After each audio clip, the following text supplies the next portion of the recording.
anatomi, perkembangan, histologi hewan, dan ilmu biologi medis dasar. Sebelum saya menyampaikan bagaimana teknik pengajaran pada salah satu mata kuliah yang saya pilih, yaitu fisiologi hewan, terlebih dahulu saya akan menyampaikan deskripsi mata kuliah, capaian pembelajaran jurusan, capaian mata kuliah, bahan ajar, dan persyaratan untuk mengikuti mata kuliah fisiologi hewan. Mata kuliah fisiologi hewan ini merupakan mata kuliah wajib yang diambil oleh seluruh mahasiswa program studi S1 biologi pada semester keempat dengan bobot yaitu 3 SKS dengan rincian 2 SKS untuk teori dan 1 SKS untuk praktik. Adapun mata kuliah prasyarat diantaranya biologi sel, anatomi hewan, histologi hewan, dan biologi umum. Mata kuliah fisiologi hewan merupakan mata kuliah yang mempelajari mekanisme kerja semua sistem tubuh baik pada hewan maupun manusia, serta mempelajari bagaimana koordinasi antar organ dalam membentuk suatu sistem organ sehingga homeostasis dalam tubuh tetap terjaga dengan baik dan optimal. Adapun sistem-sistem organ yang dipelajari diantaranya sistem saraf, sistem endokrin, sistem otot, sistem peredaran darah, sistem respirasi, sistem imun dan sistem limfa, sistem reproduksi, sistem ekskresi, sistem termoregulasi, dan sistem osmoregulasi.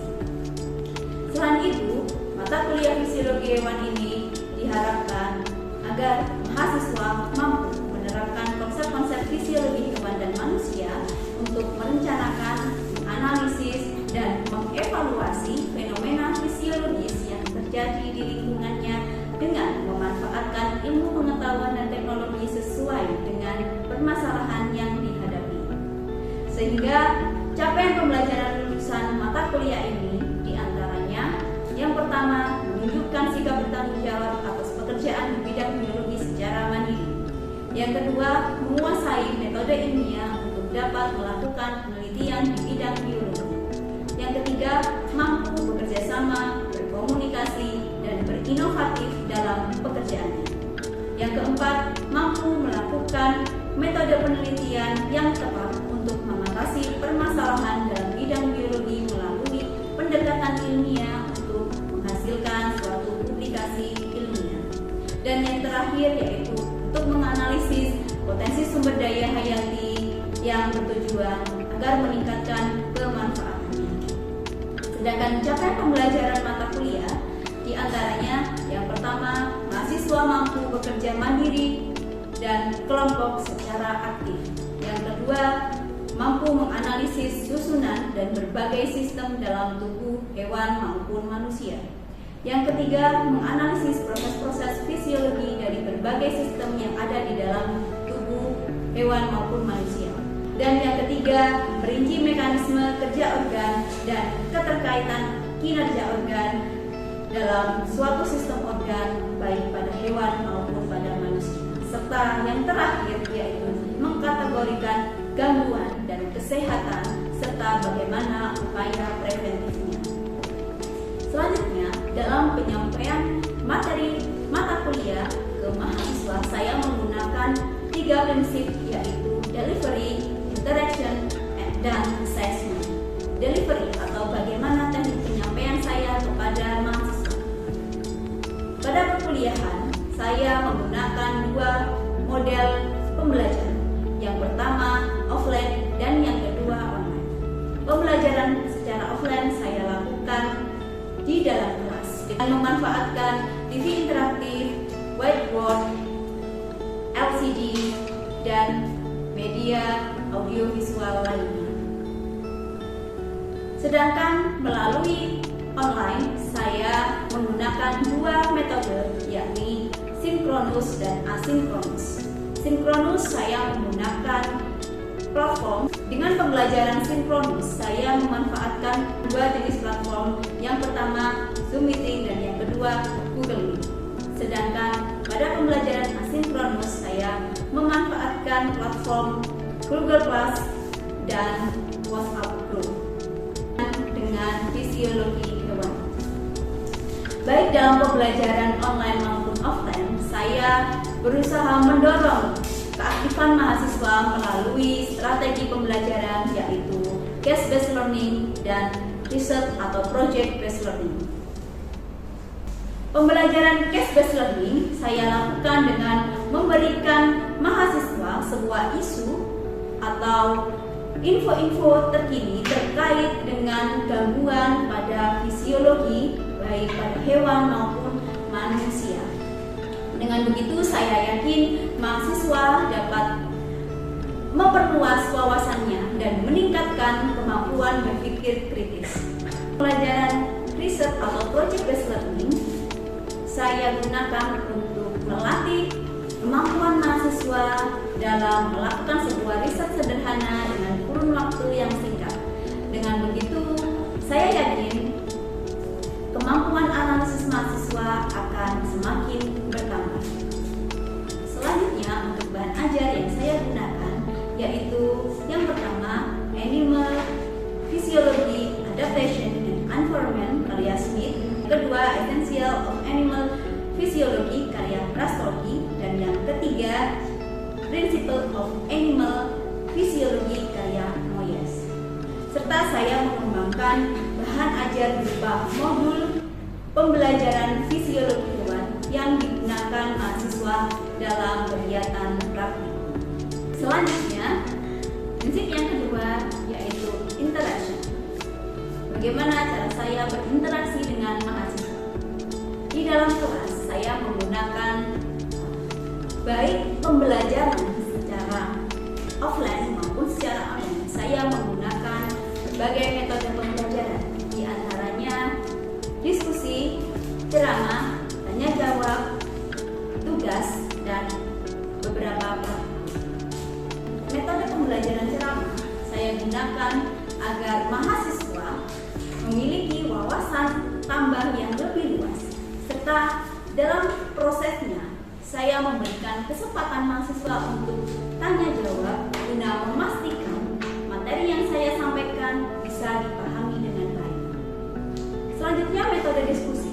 Dalam metode diskusi ini saya memberikan beberapa contoh kasus atau artikel ilmiah yang berhubungan dengan fisiologi.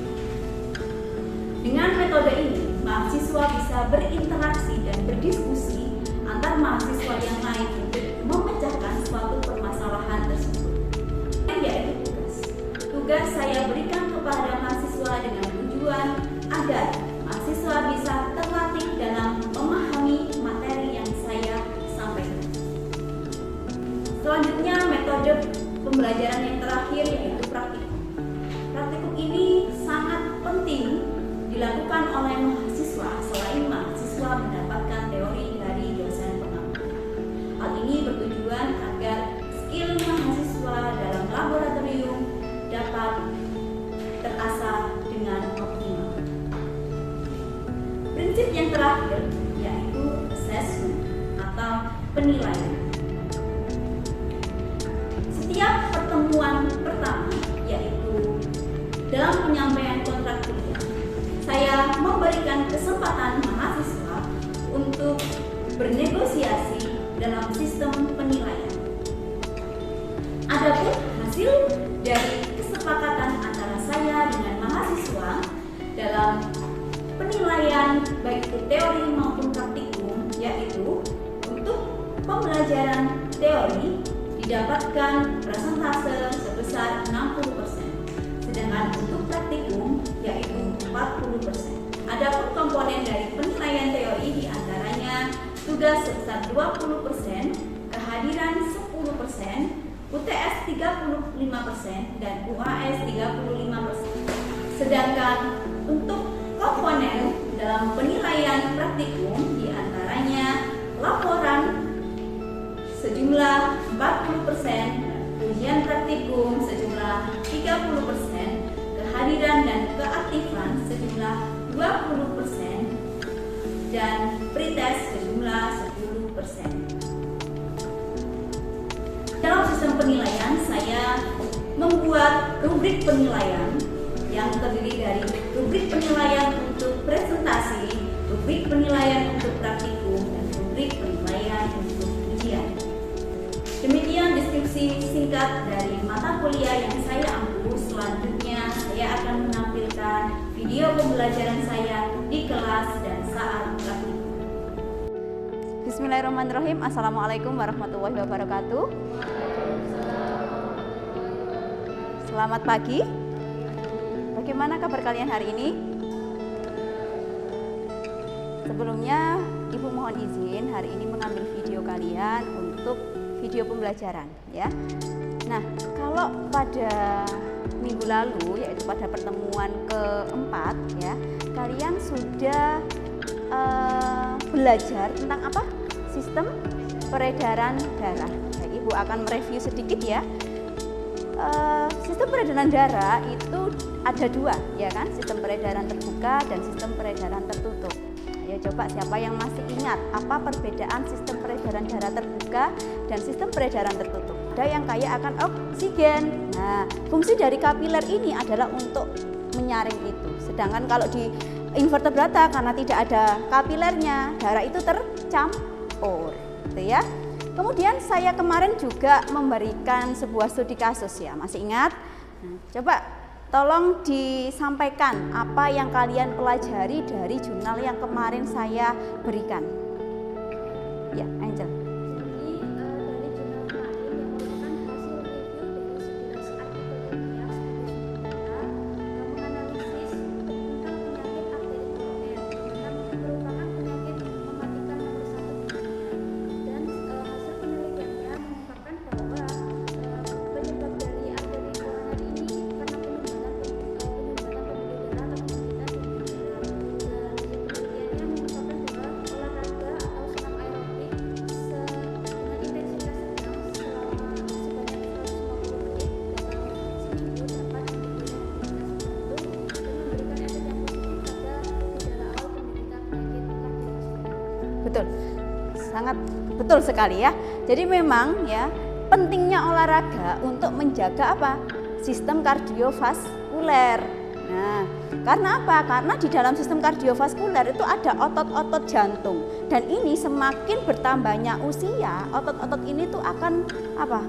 Kinerjanya itu semakin menurun. Nah, ini kalau tidak dibarengi dengan olahraga yang rutin ya, maka sangat memungkinkan terjadinya serangan jantung atau penyakit kardiovaskuler yang lain. Nah, selanjutnya pada pertemuan kelima ini kita membahas terkait sistem limfa dan sistem imun. Sebentar, cut dulu lah. Ya. Pada pertemuan kelima ini nanti kita belajar terkait sistem limfa dan sistem imun ya, karena limfa itu bagian dari imun ya. Organ-organ limfa itu berfungsi dalam pertahanan tubuh. Nah, dan kemarin juga kita sudah belajar terkait komponen darah. Komponen darah ada sel darah merah ya, sel darah merah atau yang disebut dengan apa? Eritrosit. Kemudian sel darah putih, leukosit ya, dan ada trombosit atau keping darah. Mana yang berfungsi sebagai pertahanan? Leukosit ya. Ini nanti ada macam-macam ya dari leukosit, ada limfosit, ada monosit, ada neutrofil, eosinofil ya, dan sistem limfa dan sistem imun ya. Ini tadi sudah saya jelaskan.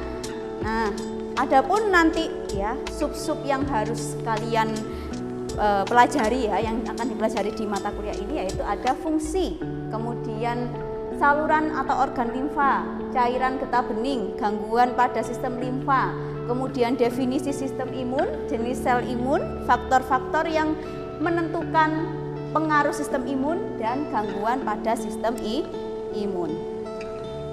Nah, yang pertama sistem limfa. Limfa itu letaknya ada di mana sih limfa? Ayo, ada di mana? Ini lambung ya. Limfa ada di mana? Di sini apa di ya.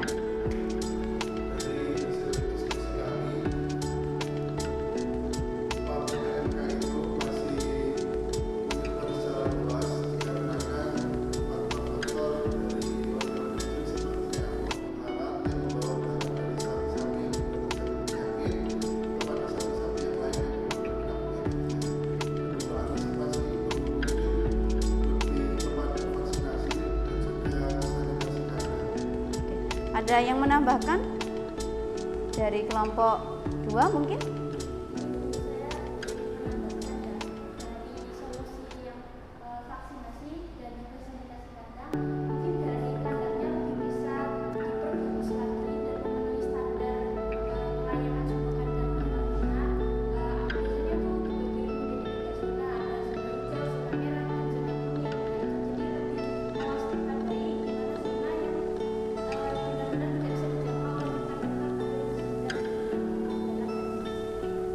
Oke.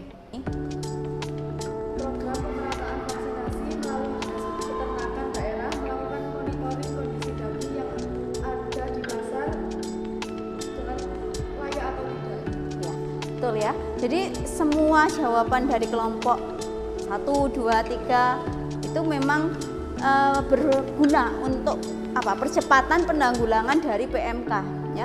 Kalau memang pemerintah itu tidak bisa bertindak cepat, kemudian para peternak itu juga acuh ya, artinya tidak peduli dengan sanitasi kandang ya, kemudian tidak aktif untuk berkomunikasi dengan perangkat desanya ya dalam hal vaksinasi. Nah, wabah ini tidak akan bisa teratasi dengan cepat ya, sehingga diperlukan suatu koordinasi ya yang bagus antara peternak, kemudian perangkat desa dan pemerintah daerah ya.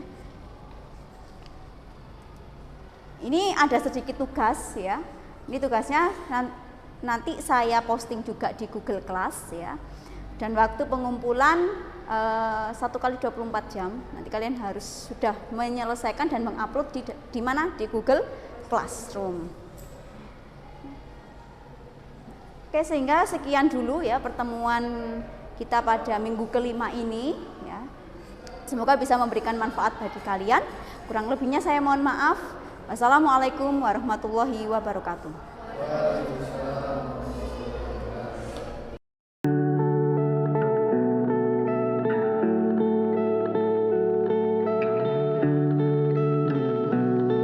Assalamualaikum warahmatullahi wabarakatuh. Waalaikumsalam warahmatullahi wabarakatuh. Hari ini kita melakukan praktikum tentang sistem imun. Ya. Kemarin kita teori sudah mempelajari macam-macam sel-sel imun. Ya. Apa saja? Ada? Apa yuk? Ya, sel darah putih. Komponen sel darah putih itu ada limfosit, monosit, neutrofil, basofil, ya, eosinofil.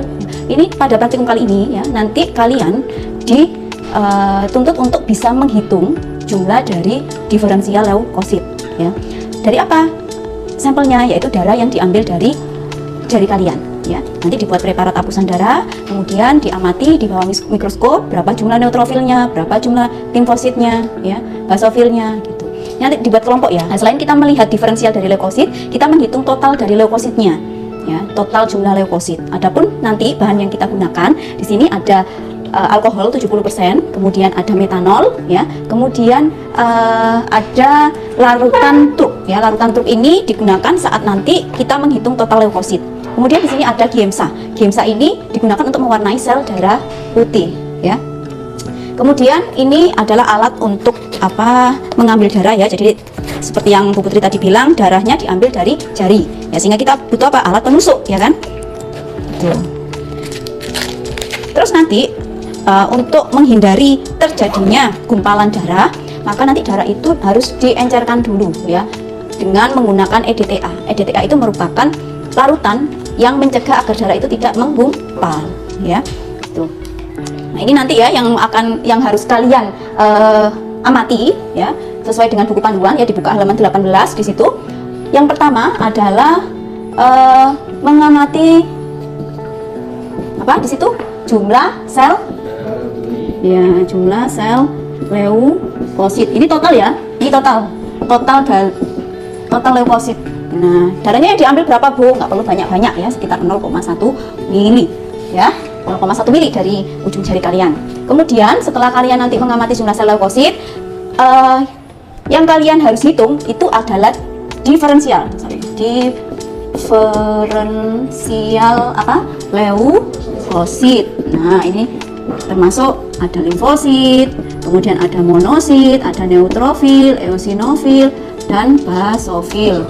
Nah, ini nanti dibuat apa kalau ini? Dibuat apusan darah. Berarti kalau membuat apusan darah ini nanti di mana? Di di apa ini? Di objek kelas ya. Nah, sedangkan kalau ini mengamati jumlah leukosit kita menggunakan apa? Ini alat apa ini? Hemositometer ya. Hemositometer ini digunakan untuk mengukur jumlah dari leukosit. Nah, karena apa? Karena di dalam hemositometer ini yang kita butuhkan adalah bilik hitungnya. Ya, di sini ada bilik hitung yang disebut dengan bilik Neubauer ya. Ini bilik hitungnya. Kemudian nanti kita ambil darah itu ketika darah kita sudah tampung ya di sini ya. Nah, ini nanti di apa namanya, kita hisap dulu larutan truk. Ini larutan truk ini ya. Kita hisap larutan truk ini nanti ya. Dihisap sampai batas tanda. Ya, boleh mendekat kalau yang tidak jelas. Boleh mendekat. Apa namanya, split ya. Ini bisa digunakan untuk menghisap ini. Kita hisap larutan ini sampai batas tanda 0,5. Di sini ada 0,5 ya kan?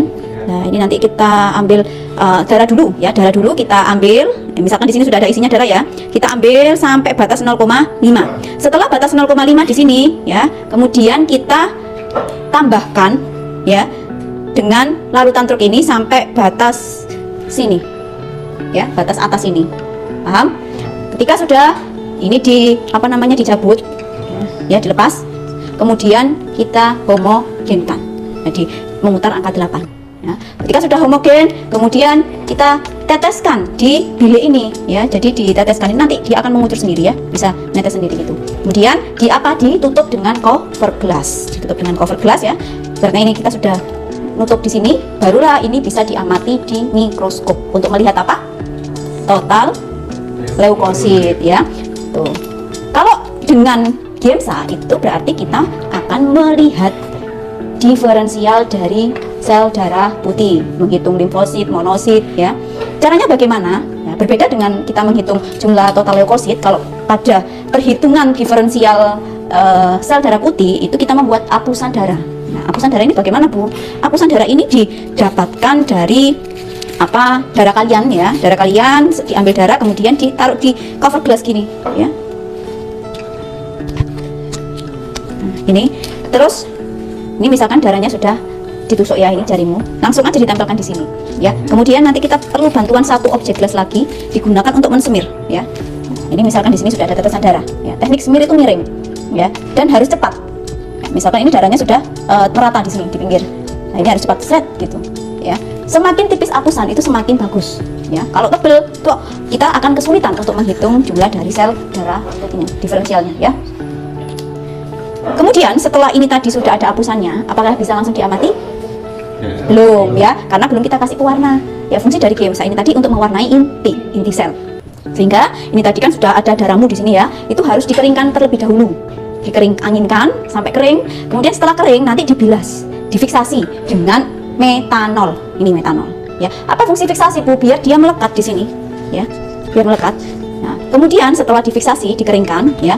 Kemudian setelah kering barulah diberi GIMSA ya. Setelah diberikan GIMSA, kemudian ditunggu kering lagi. Setelah kering baru dibilas dengan aquades. Nah, setelah dibilas aquades, tetap kita tunggu sampai kering baru boleh diamati. Nah, nanti cara pengamatannya itu harus urut. Nah, misalkan pengamatan dari ujung sini, berarti mikroskop itu harus berjalan ya. Slide-nya itu ya, jalan pelan-pelan sampai sini ya. Jadi nanti kalian minimal itu mengamati 5 lapang pandang ya. Jadi di sini kan ada objek gelas nih ya. Ini kan di bawah mikroskop.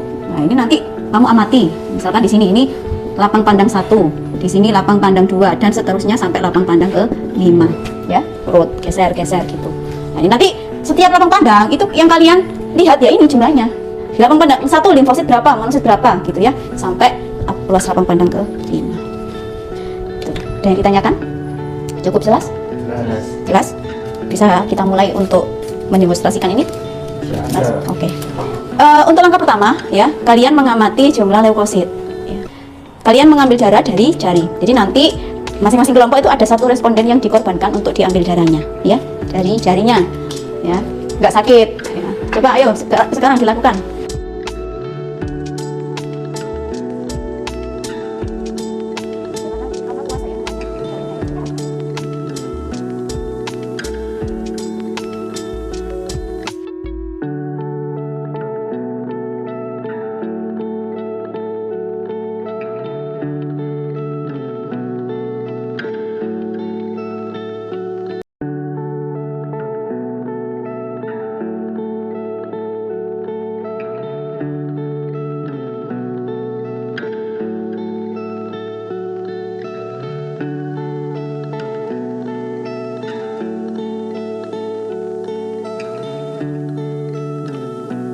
kalian sudah semua ya, sudah mendapatkan preparat hapusan darah ya. Selanjutnya kalian mengamati diferensiasi dari leukositnya.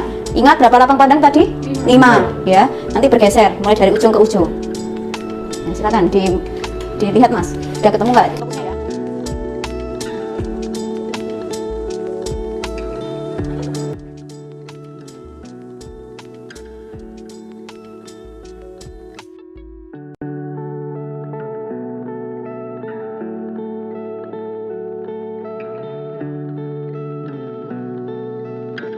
Sudah semua mendapatkan data jumlah leukositnya? Sudah. Ya, tadi dihitung berapa bilik? 4 bilik. Ayo coba punyanya kelompoknya Mbak Yulia, bilik 1 ada berapa Mbak di sini? Kamu dapatnya? 98. Bilik 2-nya? 82. Bilik 3? 88. Ya. Bilik 4? 91. Nah, ini tentunya hasil dari masing-masing kelompok berbeda ya. Ya kan? Ada yang lebih dari ini atau ada yang kurang dari ini. Nah, ini nanti tugas kalian di dalam laporannya itu yang dibahas satu ya. Misalkan jumlahnya ya, jumlah dari leukositnya itu melebihi normal, lebih dari normal atau kurang dari normal. Nah, ini yang dibahas. Berapa sih batas normal dari leukosit? Normalnya yaitu 11 berapa? 8.000 sampai 11.000 ya, sel per milimeter kubik. Nah, ini nanti dihitung ya, ada di buku panduan dari hasil ini nanti bagaimana konversinya ke sel per milimeter kubik ya. Kalau dia melebihi normal, maka di situ harus dibahas ya. Berarti di situ ada infeksi. Ya, termasuk yang kalau dia di bawah normal. Ya, ada yang disebut sebagai leukositopenia ya. Leukositopenia. Ini adalah kejadian kalau leukositopenia. Ya, leukositopenia. Oke. Untuk laporan ya, nanti di buku berikutnya ya. Laporan tetap individu ya, walaupun ini kalian mengerjakannya dalam praktik ini kelompok, tapi laporan tetap dilakukan secara individu. Ya, dikumpulkan kapan minggu depan. Oke, sampai sini ada yang ditanyakan? Cukup? Jelas? Demikianlah praktikum fisiologi hewan hari ini ya, semoga bisa memberikan manfaat ya dan pemahaman lebih bagi kalian khususnya dalam memahami sistem atau sel imun ya. Kurang lebihnya saya mohon maaf. Saya akhiri praktikum ini dengan wassalamualaikum warahmatullahi wabarakatuh. Waalaikumsalam warahmatullahi wabarakatuh. Demikian yang bisa saya sampaikan. Saya mengucapkan terima kasih kepada tim menilai program sertifikasi dosen tahun 2023 dan Kementerian dan segenap Kementerian Kebudayaan, Pendidikan Tinggi, Riset dan Teknologi. Yang ketiga, saya mengucapkan terima kasih kepada seluruh sivitas akademika Universitas Muhammadiyah Lamongan. Yang keempat, saya mengucapkan terima kasih kepada teman sejawat program studi S1 Biologi dan mahasiswa program studi S1 Biologi. Saya akhiri, wassalamualaikum warahmatullahi wabarakatuh. Salam lestari, salam konservasi.